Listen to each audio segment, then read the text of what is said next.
Some years ago, when I first became interested and started studying historic cemeteries, I found myself confronted by memorials that commemorate children. If you frequently visit cemeteries, you'll know exactly what I'm talking about. If not, then some of these memorials might tug at your heartstrings, if not completely tear it apart. What's up? I'm Karell, and on this episode of Grave Stories, we're going to take a little look at some little memorials, those of children. It's something of a somber topic, but it's implied in the channel name. Besides, these aren't just records of grief and mourning. They also communicate the love that these families had for their lost children, and give us a little insight into the ways that they must have been trying to deal with this unbearable loss. So anyway, let's go and take a little walk. It's estimated that more than a third of all children born in the 1800s died before they reached the age of 5. In some regions, it's even estimated that 50% of children born died before reaching puberty. Then of course there's all the mothers who died during childbirth or thereafter as a result of complications, but that's a story for another video. Nutritional deficiencies were common, and poor sanitation meant infectious diseases spread like crazy. Medical care was light years away from what we recognise it as now, meaning death was always lurking nearby. It is a little sad. It doesn't take long to find them.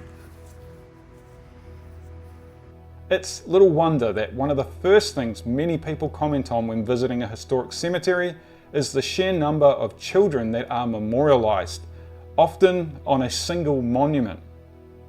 Some families were visited by death year after year, and at other times it simply wiped out whole households. Families would have not just been emotionally hit, but financially too. The cost of burying and memorialising a stillborn child versus one that might have lived a few years or even months could differ. To add insult to injury, not only had you lost your child, but now the world was going to take your money too. I can recall reading about a case where a mother had just given birth to a child to have it die moments later in her arms, and that meant it wasn't stillborn, it had been born breathing, and therefore full costs had to be paid for the funeral. Pretty harsh. It's not too surprising that in the past some scholars suggested that perhaps Victorian families didn't emotionally invest in their children until they reached a certain age. But I don't know what you think. Personally, I'm a little bit of a skeptic of that. And I think that some of these memorials will back me up a little. While there were many influences, funerary practice was heavily influenced by what was financially viable. Not everyone, child or adult, got a memorial. But many did. And those that could afford it might even erect an individual memorial for their child. They tend to be much smaller, somewhat symbolic of those they commemorate. Victorian mourning culture was big on symbolism after all, and children's graves are no exception. There's various symbols that are often used or associated with children in cemeteries.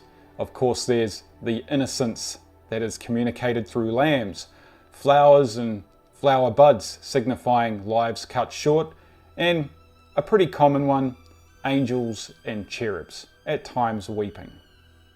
While symbols were used to express grief and belief, words were too.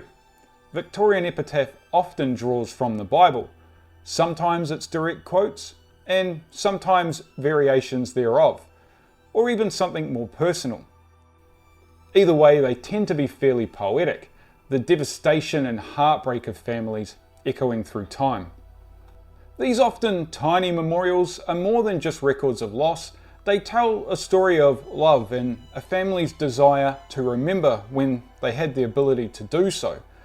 Even now, generations later, these tiny lives often leave a permanent mark. While there certainly were some cases, to me the idea that families didn't emotionally invest in their children is just not backed up by the proof in the stone. But what do you think? Let me know in the comments. If you're interested in learning more about how people dealt with and confronted death in the past, then you might want to check out my book, Blood and Memory. It's available on Amazon as an ebook or as a paperback, and it's linked in the description.